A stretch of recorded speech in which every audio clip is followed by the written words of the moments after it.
pinagagawa sa'yo. Punta ko dyan. Ma, sandali. Bawal pumasok dito.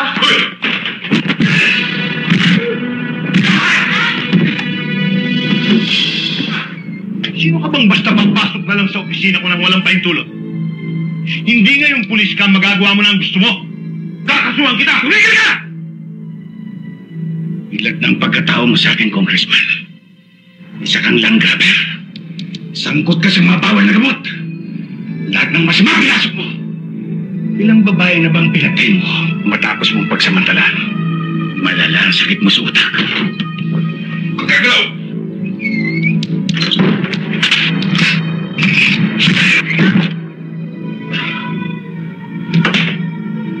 Malapit-lapit ka na, Congressman. Kaya huwag ka na magpagandang lalaki. Isang bala ka lang.